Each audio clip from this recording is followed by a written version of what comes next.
From Lagos, the nation's commercial capital, this is the News at 10. Live from Channels Television. Reporting tonight, Millicent Walker.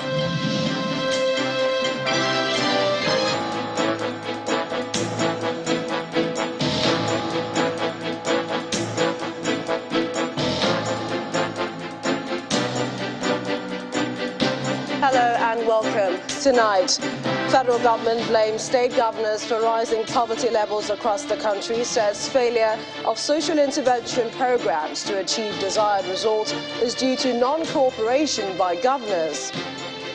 Inter-Party Advisory Committee stresses need for peaceful election in 2023 at a meeting with presidential candidates and leaders of political parties in Abuja. 1 year after his death, family of young Sylvester is still crying out for justice, call for speedy conclusion of coroner's inquest. The National Pension Commission today says on Business News the total pension assets hit 14.6 trillion naira in October this year. On sports news, Tunisia beat defending champions France by a goal to nil, but it's not enough to qualify to the last 16 in a dramatic game that saw Antoine Griezmann's late goal ruled out by a VAR review. And from Abuja, troops of the Nigerian army rescue 3 victims of kidnapping in Kaduna State, recover bodies of 2 others. And in international news from London, China's former leader Jiang Zemin, who came to power after the Tiananmen Square protests, has died at the age of 96.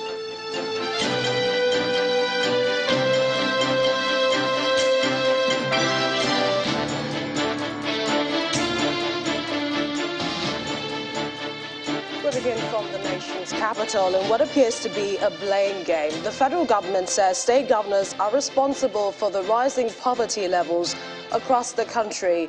The Minister of State for Budget and National Planning, Mr. Clem Agba, told the media after the Federal Executive Council meeting today that the federal government's social investment plan has not impacted optimally because of the lack of cooperation from state governors. Mr. Agba, who absolved the federal government of any blame, accused the governors of focusing on building gigantic projects instead of building roads that would halt post-harvest losses for farmers and also ameliorate poverty. Our State House correspondent Gloria Mizuke has more.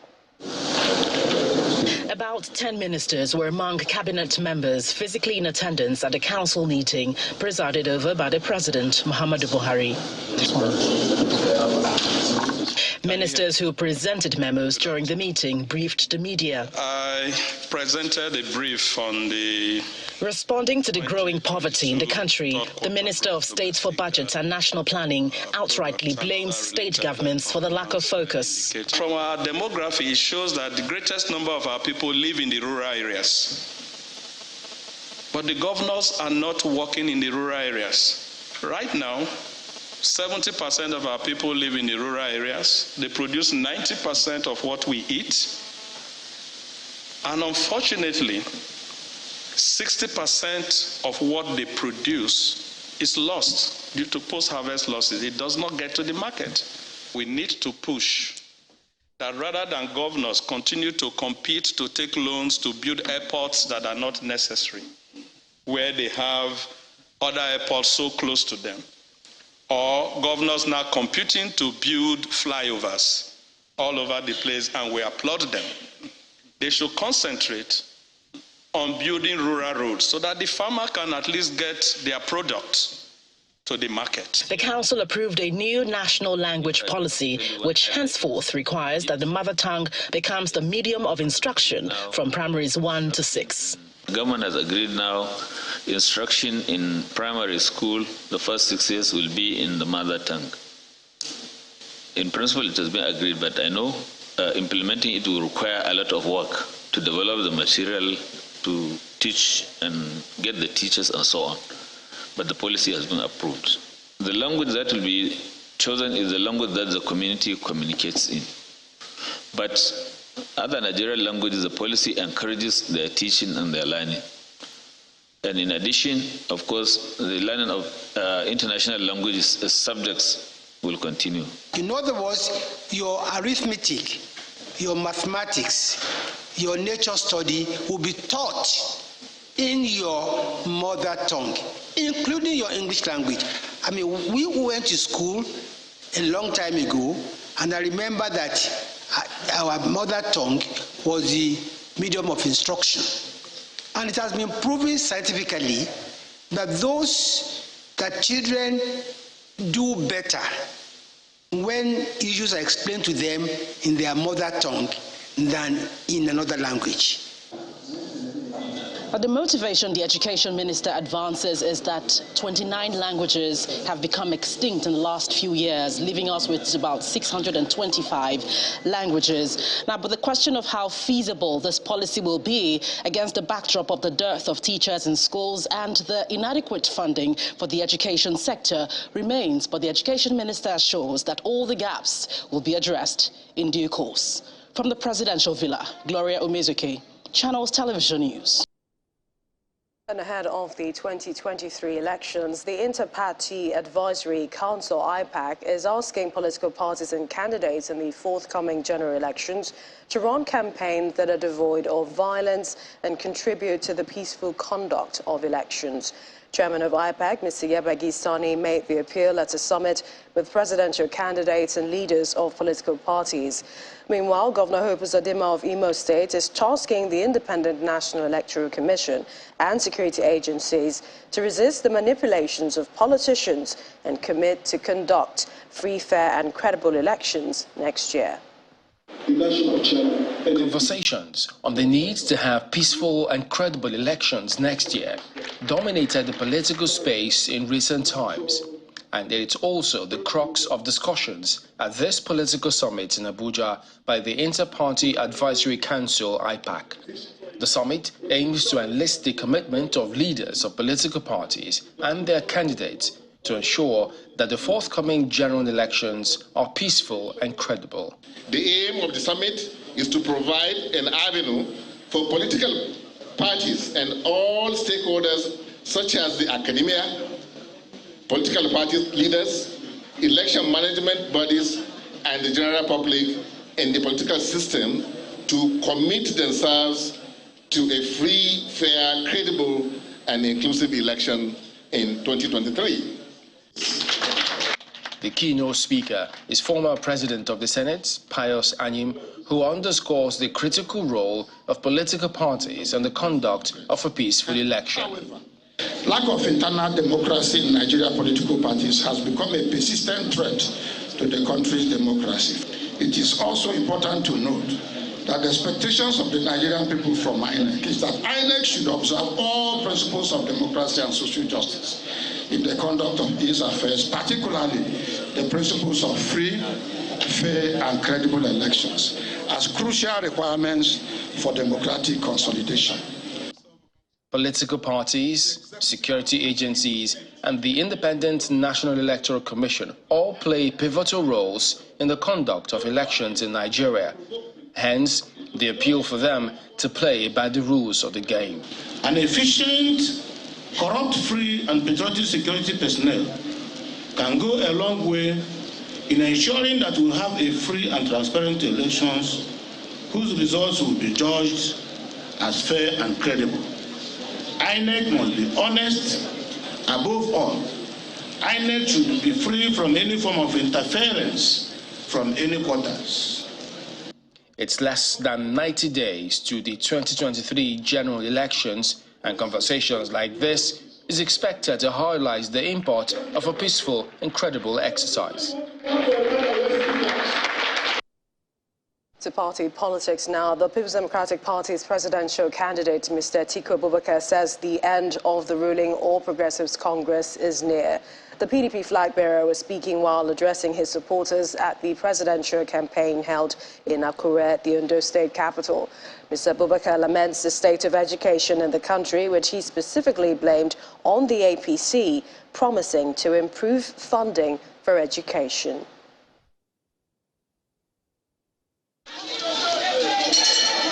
In continuation of his nationwide campaign rally, The presidential candidate of the PDP, Alhaji Atiku Abubakar, and his team started their campaign in Ondo with this meeting with religious leaders in the state. Let me commend the organizers of this meeting. He promised to carry them along if elected. In the other party,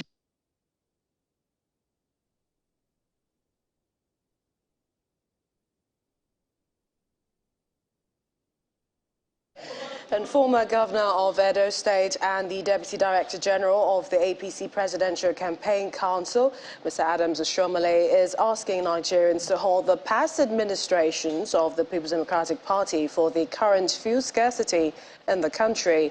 Comrade Oshiomhole argues that this is because previous PDP governments could not maintain Nigeria's refineries for 16 years. The former APC national chairman also pointed out that the template for finding a lasting solution to the fuel problem is the Petroleum Industry Act, which was signed under the dispensation of an APC government. If you talk about maintenance of the refinery, you will have to trace the history to 60 years of PDP. They couldn't fix the refineries for 6 years. Now, a couple of things that I believe this government has done in this area. They managed to get past the PPIB to law. That is something that has been on the drawing board for God knows how many years. And we are all persuaded to believe that without that law, we're not going to attract the right investment to that sector. Now, that has been done. And under this government, because every government speaks to how the private sector should be the engine of growth. That seems to be the in thing. Not state control, not state ownership of business. Even candidate Atiku speaks about privatizing NPC. But to the credit of President Buhari, and additionally credit to Bola Ahmed Tinubu, that his vision to set up a free trade zone in Lagos attracted the private sector investment, the Aliko refinery, which is going to be the second largest refinery in the world by a Nigerian, located in Lagos. Now, why Lagos? Lagos is not known to be the highest or one of the major oil producing states. So why Lagos? Because Lagos created the enabling environment. They thought through the idea of a deep sea port. You remember how Eco Atlantic used to overrun Victoria Island, fought it back, and reclaim a place we now call the Babish. No. The Babish. No, we now call it. I think it's now called Eco Atlantic, which is now a very beautiful area. The land they reclaimed from the Atlantic Ocean is almost as large as Victoria Island. I'd like to apologize for that earlier report we brought to you about Mr. Atiku Abubakar in Akure. We have the full report subsequently in this bulletin much later. But staying with electoral matters, without a voter card, you will not be allowed to vote in any election. Now, that's coming from the chairman of the Independent National Electoral Commission, Professor Mahmood Yakubu, who is responding to misleading information circulating about the possibility of voting without a permanent voter card. The INEC boss was speaking at the induction retreat for resident electoral commissioners in Lagos. We want to assure Nigerians for the materials lost, we will recover. But there is a limit as to how much we can recover if these attacks continue. So the Commission is going to work with the security agencies, with community and traditional rulers to ensure that the attacks on the Commission's facilities are responded to. The best solution for us is arrest and prosecution of perpetrators. But for what happened, the Commission is confident that we will recover. But as I said, there is a limit as to how much we can recover if the attacks continue with 86 days to the general election. The Commission has said so consistently, and we are committed to ensuring that nothing will stop the election from going ahead as scheduled, and that the will of the Nigerian people will prevail. Now, there has been a report, and the attention of the Commission has been drawn to the report that people can vote on election day without the PVCs. That will be a violation of Section 47, subsection 1 of the Electoral Act. Any Nigerian who wishes to vote on election day must present his or her PVC to the presiding officer at the polling unit in the constituency where he or she wishes to vote. And the policy of the Commission is no PVC, no voting. The policy hasn't changed and will be the last to violate the provisions of the Electoral Act. So please, Nigerians should discountenance the argument or position that people can vote on election day without PVCs. People can vote without the PVC. In part two, after the break, we have the campaign of the People's Democratic Party's presidential candidate in Akure. Plus, 1 year after his death, family of young Sylvester Romani still crying out for justice, calling for speedy conclusion of the coroner's inquest. That's in a moment.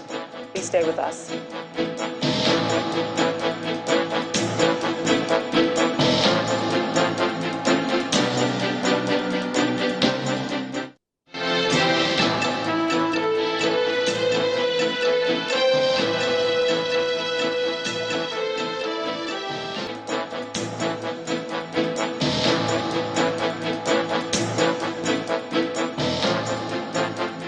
Welcome back. If you just joined us, you're watching the news at 10 live on Channels Television Lagos. Here's a reminder of our top stories. Federal government blames state governors for rising poverty levels across the country, says failure of social intervention programs to achieve desired result is due to non-cooperation by governors. Inter-Party Advisory Committee stresses need for peaceful election in 2023 at a meeting with presidential candidates and leaders of political parties in Abuja. 1 year after his death, family of young Sylvester Romani is still crying out for justice, call for speedy conclusion of coroner's inquest. And China's former leader, Jiang Zemin, who came to power after the Tiananmen Square protests, dies at the age of 96.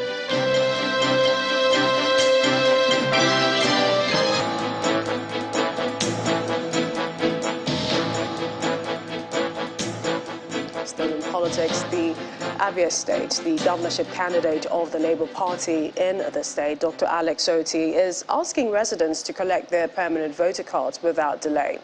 Dr. Oti made the appeal during a meeting with members of the Nzuko Arochukwu Worldwide Aba branch.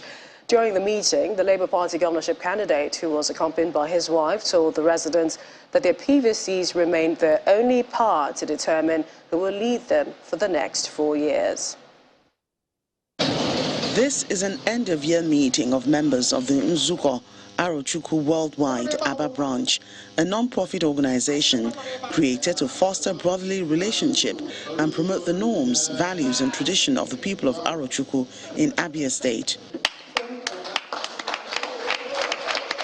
The Labour Party governorship candidate, Dr. Alex Oti, graces this occasion, another opportunity to talk to the people about his plans. In their separate remarks, the leadership of Arochukwu Organization and Atani Welfare Union believe Dr. Oti represents the new change people crave. He has the credibility. As a great economist, you know what governance is. When you are talking about governance, you know, he touches some areas, which most of you here heard about it. And he's only the man that can transform these things. So that's the quality. He is a man of integrity. He is a good man. He is the only person that can change Abia State. Dr. Oti assures Abia residents that their votes will count in 2023, but urges them to go collect their PVCs from INEC. The only way to win or lose this election is from the polling unit. So as given that votes will count, it's important that everybody who has registered should go to INEC and collect their PVCs. A lot of people who had registered before now, and even in the last round of registration, don't have their PVCs. And I understand that a lot of PVCs are lying in different INEC offices. So the first piece of advice is that anybody who doesn't have his PVC should ensure that he or she collects the PVC, because without the PVC, you are not going to vote. Supporters of the Labour Party believe the emergence of Dr. Alex Otti as the Labour Party governorship candidate will make the contest more interesting and more competitive. To other stories now. The family of late student of Darwin College, Sylvester Romani, has threatened to seek other legal options if the result of the coroner's inquest into the demise of their son is not released by December. The family and some rights activists who were speaking simultaneously in Delta and Lagos State say the step becomes important because of what they call delay in the release of the document. They were speaking on the occasion of the one-year anniversary of young Sylvester's death. It's been 1 year since 11-year-old Sylvester Romani died. Late Sylvester, a student of Darwin College, died just days before his 12th birthday amidst the controversy that surrounded his passage. Sylvester's parents had alleged bullying and torture by some students who wanted to initiate him into a cult, accusing the school of complicity. But the school denied all accusation of negligence. All this went on before the Lagos State government ordered a coroner inquest to unravel the cause of death. Now the family of late Romani is raising concern over why the coroner inquest, which began on Friday, January 21st, 2022, is yet to be out more than 10 months after. You are talking of power play, a lot of power play. One of the parents of those boys mentioned boasted, the in-laws, the wife's younger brother, boasted that they have $1 billion that would they destroy this case. It will not go anywhere. I'm saying, I mentioned it. The father of the deceased, during an interaction with journalists in Asaba, the Delta State capital, gives an idea of his next line of action because of the delay. I must state categorically that if this inquest is not concluded before the end of this year, I shall be compelled to withdraw from it in order to take different legal steps to seek justice. Wada in the south of the country, another group is meeting in Lagos, southwest Nigeria, making same demand, a quick release of the coroner inquest.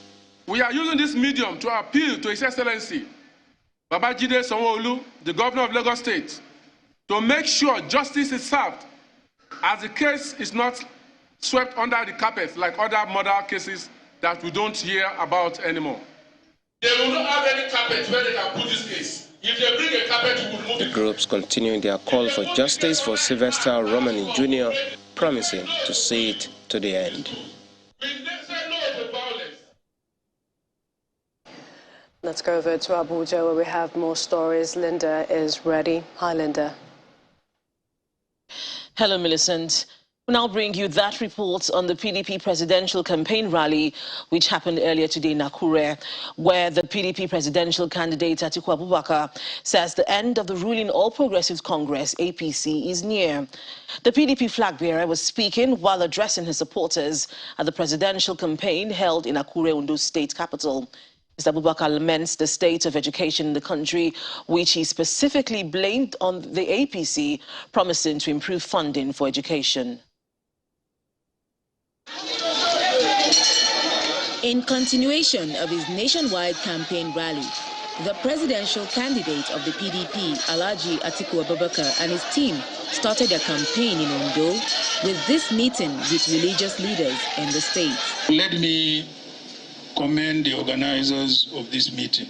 He promised to carry them along if elected. In the other party, both the president, the vice president, the party chairman are all Muslims. We don't believe that is a reflection of Nigeria. Is it? No. Is it? No. So, distinguished ladies and gentlemen, this is where I want to draw your attention. Don't go to your mosques or your churches and begin to preach on a religious vote. No religious vote will ever deliver any candidate.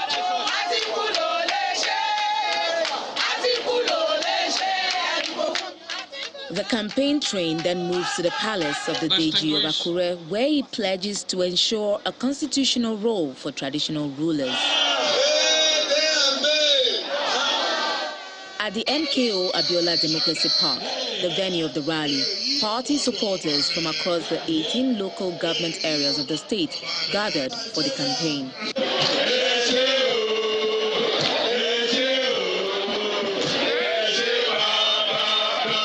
The candidate is accompanied by his wife, Mrs. Titi Abubakar, his vice presidential candidate, Governor Ifeanyi Okowa of Delta State, Governor Ademola Adeleke of Osun State, as well as other party leaders. For the first time in his campaign, Mrs. Abubakar addresses the supporters.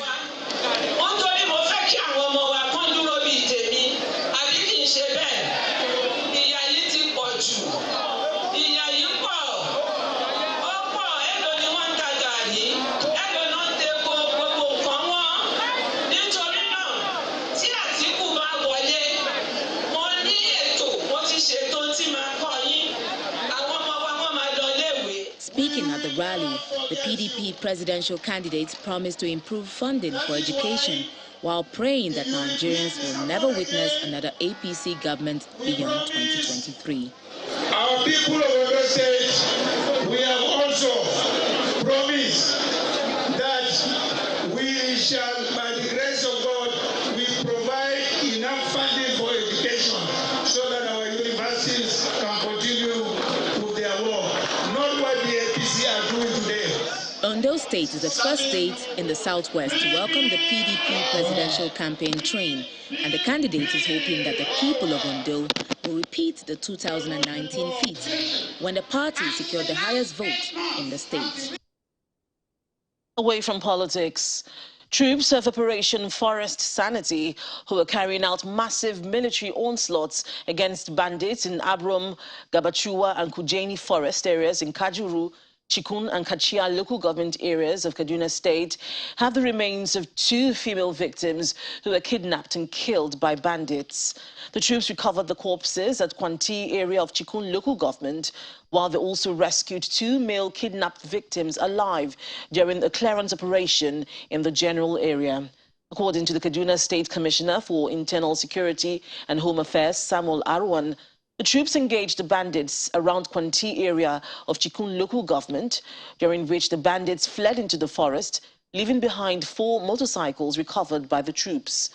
The troops also rescued an 85-year-old woman known as Tabawa Laraba in Kuzo general area, who was later handed over to her family after debriefing. Meanwhile, the Kaduna State government has commended the troops for the successful operation and rescue of the victims, while sending its heartfelt condolences to the families of the victims executed by the bandits. Still ahead on the news at 10, the National Pension Commission says total pension assets hits 14.6 trillion naira in October this year. That's some business news. Please stay with us.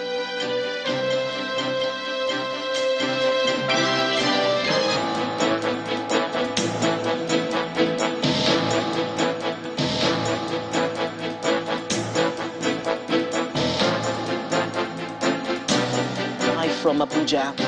The Borno State government says at least 2,279 babies have been delivered by wives of Boko Haram fighters who have surrendered to the military in the last 1 year. The deliveries were conducted at a health facility located inside the Maiduguri Hajj camp in the state capital, Maiduguri, where over 16,000 of the repentant ex-Boko Haram members and their families are being kept. Our correspondent, Emperor Simon, who has been in the northeast, reports.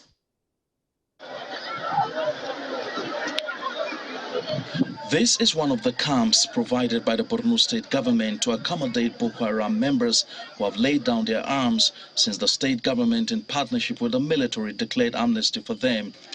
More than 80,000 of the terrorists have surrendered to the government since July 2021. There are more than 3,500 households located in this camp. And according to the state government, since it started the program of reintegrating repentant Boko Haram members, more than 3,500 of them have been reintegrated. It also says that at least 85% of those that are brought into this camp are people that were forced into the insurgency. The reintegration process is community-driven. It is the community that will come and identify the low risk, and the community take them back. And most parents from far and near came here. Some from Zamfara, from Sokoto, from Kano. They came here to identify their children. Therefore, we don't have problem of either the community rejecting them, because we've carried the community along. The camp is divided into two sections, one part for the married fighters and their families, while the second part is for the unmarried. Over 6,000 men are in the camp, while women and children are over 10,000. Na canja ra'ayi saboda tafiyan ba na gaskiya bane. Kullum sai a ce afta yaki kuma yayin mutane suna shan wahala, kuma mun riga mun gani abun ba riba kwata-kwata. In this camp, new lives are also springing up. At least 2,279 babies have been given birth to in the last 1 year. From December 2021 to June 2022, 2,016 babies were delivered, while between July 2022 and October 2022, over 250 new lives have emerged.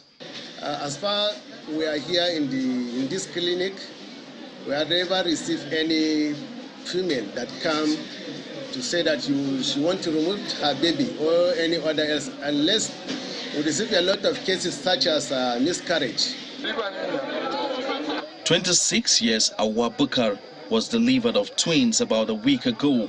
She says she's happy to have her babies in a safe facility, though she complains of not having much breast milk to feed her babies. This is my second delivery. My husband is Bukar. I thank God for safe delivery. I'm only concerned about the fact that my breast milk is not flowing to feed my children. There are over 500 women in the Arch camp who are also expecting to have their babies. For more than a decade, the Boko Haram insurgents has left thousands of people killed and millions displaced from their ancestral homes. The Borno State model is a non-kinetic approach targeted at de-radicalizing and reintegrating the terrorists. Without the political will, there was no way we could have reached where we are. There were a lot of apprehensions, and I'm sure if you monitor what is happening in the national media, even some of our leaders, political leaders, were totally against it, because there was this fear that if you bring these guys out, it will not work. But because the governor was determined, and he was actually between the devil and the deep blue sea, simply because we have used the kinetic approach, we needed to employ the non-kinetic.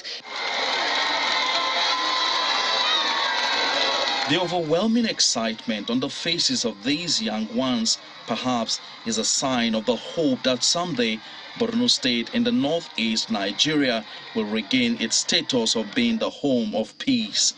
Emperor Simon, Channels Television News. That's all from Abuja. Back to you, Millicent. Thank you, Linda. From the northeast to the south-south, the River State government has yet again achieved another remarkable feat in the provision of medical infrastructure in the state. Governor Nyesom Wike today commissioned a renal center and quarters for house officers at the State University Teaching Hospital in Port Harcourt. Governor Nyesom Wike says the provision of the facilities 2 weeks after the inauguration of the Dr. Peter Odili Cancer and Cardiovascular Diagnostic and Treatment Center underscores the importance of his administration, the importance his administration places on healthcare delivery. Your Excellency, I am most delighted and excited to welcome you to this event. It's yet another historic moment in River State as the Nyesom Wike administration unveils a renal center 2 weeks after inaugurating the Dr. Peter Odili Cancer and Cardiovascular Diagnostic and Treatment Center in Port Harcourt.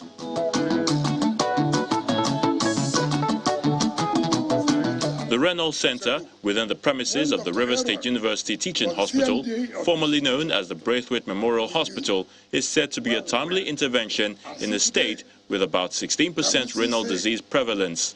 That is where we are over. This center is a one-story building, specifically thought out for, made sure that it was completed by His Excellency himself. When I look at this center and when I look through and everything it contains, I say, this is it. Your Excellency, permit me to use this opportunity to appreciate you for your good works here. You have continued to support us. You have continued to change the face of this hospital. The works you have done here has made this hospital the first choice public hospital in Rivers State. Just recently, you approved for gazetting, and that has been done. His Excellency Yeso Ezenwa-Wike, Commander of the Order of the Niger, Grand Sylvester of Rivers State. Apart from providing physical infrastructure, Governor Wike is promising to address the concerns about manpower. When you talk about brain drain, it's not only associated to the medical profession. So many people leave this country because of unemployment. So many people have left this country because of insecurity. So many people have left this country because where they work, the equipment is not there. It is not just only because of welfare. That is why you see brain drain, no.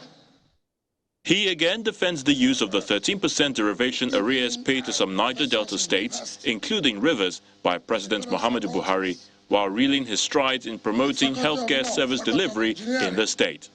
To tell you, it's not just flyovers. Look at the health sector alone. As at the time we came, this state had no medical college, only the University of Port Harcourt. And you can see how competitive, in a federal university, how many of our people get admission to read medicine. He then inaugurates and inspects the center. God the Son and God the Holy Spirit.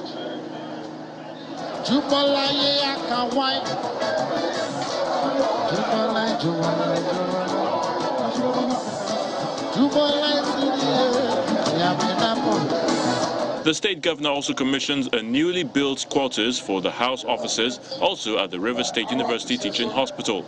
Commissioned by my humble self on this day, Wednesday 30th, November 2022, to the glory of God.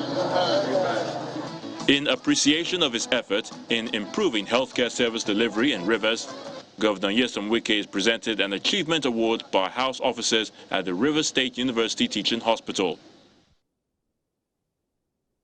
And to legal matters, a special offences and domestic violence court sitting in Lagos has remanded the managing director of Optimal Cancer Care Foundation, Dr. Femi Olaleye, in Ikoyi prison pending the fulfillment of his bail conditions.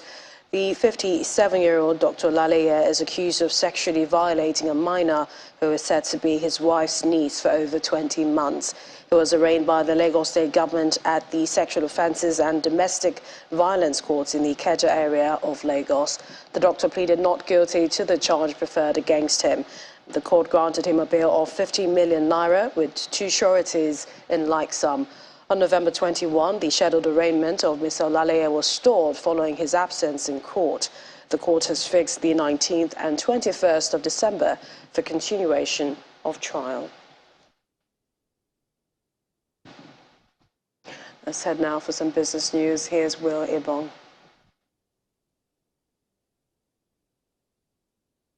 Banking, so easy, so simple. Dial *894# now to experience it. You first, First Bank.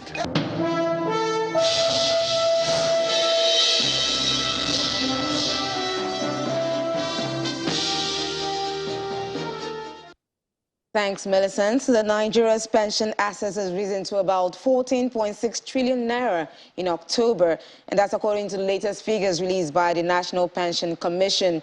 A breakdown of the data shows that the total pension assets increased by 164.44 billion naira, up from 14.42 trillion naira recorded in September.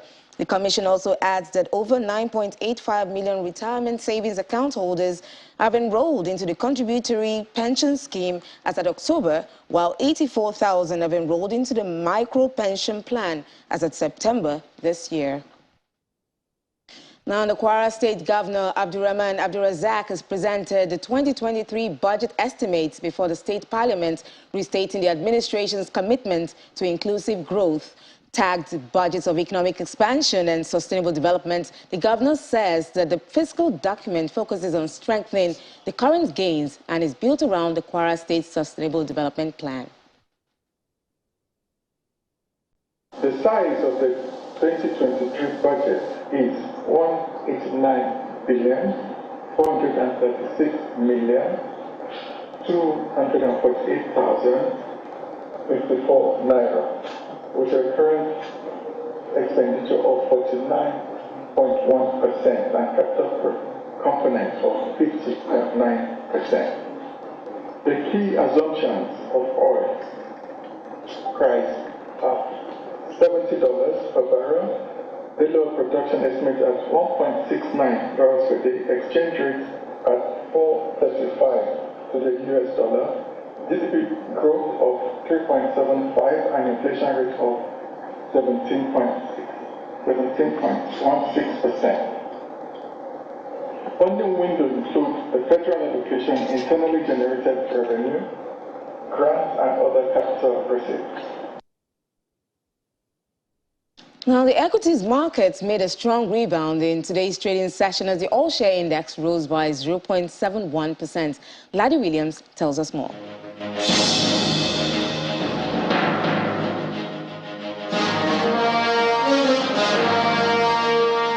Hello and welcome to the Stock Market Report. Well, after 2 days of negative performance this week, we have a rebound. And it's not a bad one there. If you look at the all-share index, 0.71%, 47,660 points for the all-share index. Analysts I spoke to said we need to watch that 47,664 point level. Anything breakout from there could take us to 48,000 for the all-share index. Market cap, 25.95 trillion naira. Let's look at the activity chart there. It's mostly red, just deals in the green, 3,227 deals. Much more than we had yesterday, but we'll see volume in the red, 107 million units of stocks traded, valued at 1.31 billion naira, less than what we had yesterday. Let's look at the sectoral performance now. We see it's just banking in the green, with the markets we track, 1.79% there, thanks to big moves there from stocks like GTCO, Zenith Bank, and Access Core, adding to their share price there, bumping up that sectoral performance for banking. That's not a bad outing. And we also saw stocks like MTN Nigeria adding 8 naira to its share price. That helped to boost the market. Well, not a bad trading day we had today. Final trading day of November with 21 gainers against 9 decliners. And month-to-date performance up around 8.72%. Not a bad way to end November. And that's the Stock Market Report. I'm Laddie Williams. It's back to you.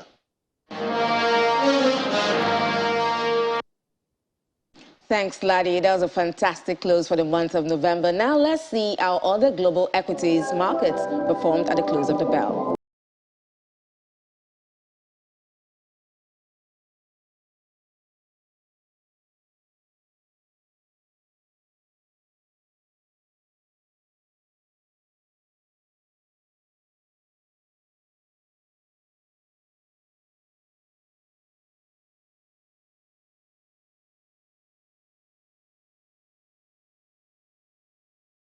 And that's it on Business News. It's back to Millicent for the rest of the news. Banking, so easy, so simple. Dial *894# now to experience it. You first, First Bank. Thank you, Will. To some international news now. China's former leader, Jiang Zemin, has died at the age of 96. According to state media, he died in Shanghai after suffering leukemia and multiple organ failure.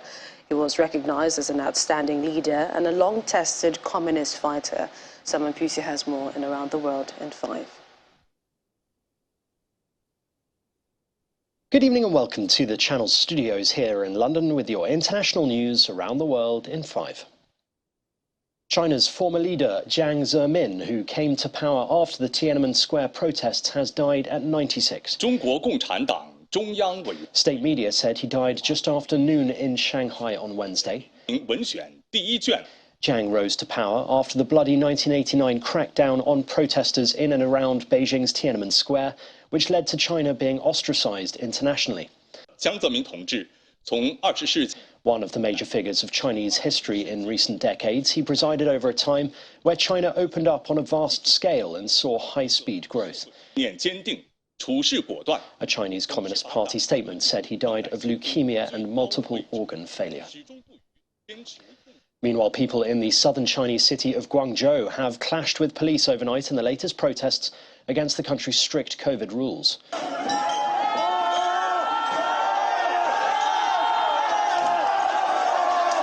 Footage online showed police in white hazmat suits clutching riot shields to protect themselves from debris and glass thrown at them by protesters. Another video showed people being taken away in handcuffs. On Wednesday, city officials said COVID restrictions would be relaxed in several districts. The leader of a far-right militia has been found guilty of plotting to stop US President Joe Biden from taking office after the 2020 election. A jury found Oath Keepers founder Stuart Rhodes guilty of the rare charge of seditious conspiracy following a 2-month trial. He plotted an armed rebellion to stop the transfer of power from Donald Trump to Mr. Biden. 4 more were on trial with him related to the 2021 Capitol riots. We certainly are thankful for the not guilty verdicts that Mr. Rhodes received. We're disappointed with the guilty verdict. It goes without question, we're disappointed. Out of 25 total counts, there were 11 guilty verdicts, so that's, batting above the Mendoza line, certainly.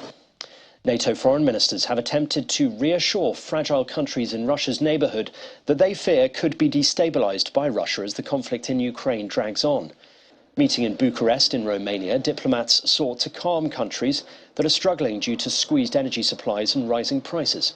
European leaders worry that countries on the continent's southern and eastern fringes will lose patience waiting for membership of the EU and NATO, leaving them open to Russian and Chinese efforts to gain influence and vulnerable to instability. We had a very good bilateral yesterday between Sweden, Finland and Turkey, and I have to say that I felt after this meeting that yes, there is progress in line. We are moving forward with the implementation of a trilateral memorandum which was signed in Madrid, and this is being done on several levels. Of course, ministerial level, it is being done on a level of authorities, and also I would like to add that I am now planning a trip to Turkey, to Ankara, to meet with my fellow foreign minister Mevlut Çavuşoğlu. New drone footage shows Hawaii's Mauna Loa, the world's largest active volcano, spewing lava. The volcano began erupting on Sunday for the first time since 1984, ending its longest quiet period in recorded history. Hawaii officials say the 2022 eruption does not pose any threat to property, although unpleasant volcanic gases and fine ash may drift downslope.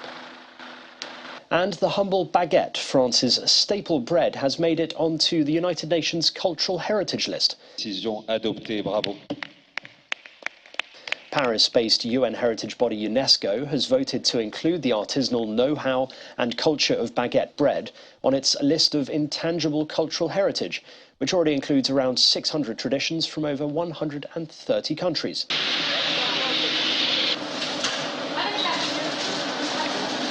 The baguette, a fluffy, elongated loaf of bread with a crunchy crust, is a symbol of France around the world and has been a central part of the French diet for at least 100 years, although some believe it has been around for much longer. Although baguette consumption has declined over the last decades, France still makes around 16 million of the loaves per day. That's nearly 6 billion baguettes a year. And that's your international news around the world in 5. Now back to the Channel's studios in Lagos. Thanks, Simon. Now it's time for some sports news. Here's Ayotunde Balogun.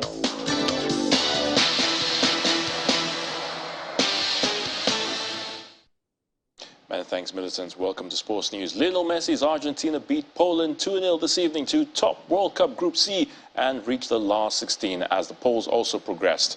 Now, Mexico beat Saudi Arabia 2-1 in the other match in the group to finish level with the Poles on 4 points, but sadly, they missed out on a spot in the knockout rounds in Qatar because of an inferior goal difference. Well, Argentina will now go on to face Group D runners-up Australia, while Poland will face champions France, or defending champions France, that is, in the last 16. A French-born Wabi Kazri this evening scored the only goal of the game as the Carthage Eagles of Tunisia claimed a famous 1-0 victory over the holders France at the World Cup. But sadly, it wasn't enough for them to reach the last 16. France coach Didier Deschamps, whose team were already through to the knockout phase, made 9 changes, but they were a shadow of themselves, and Kazri punished them in the 58th minute at the Education City Stadium. Tunisia then had to hold on for the victory as an Antoine Griezmann goal in stoppage time was disallowed following a VAR review. The Socceroos of Australia have marched on to the last 16 of the World Cup for only the second time in their history, with a 1-0 win over a disappointing Denmark this evening. A winger Matthew Leckie scored the winner on the R with a smart run and finish to end Denmark's Qatar hopes at the group stage. Australia, who made the knockout rounds in 2006 when they had the likes of Harry Kewell, Tim Cahill and Mark Viduka in their ranks, have now won back-to-back World Cup games for the first time. NWFL Premiership reigning champions Bielsa Queens have kick-started their defence of the title in the 2022-23 season with a win against arch-rivals Rivers Angels in a Group A fixture. Niger Rattles defeated Heartland Queens 3-1 in another match day 1 fixture. Oshun Babes also picked a home win against the visiting Royal Queens FC. But in Group B match day 1 fixtures, Nasarawa Amazons defeated Edo Queens by a goal to nil. Abia Angels defeated Lagos-based team FC Robo Queens by a lone goal, and Adamawa Queens defeated Ibom Angels 2-0. And that's a wrap on Sports News. I'm Ayo Tunde Balogun. Back to you, Minister.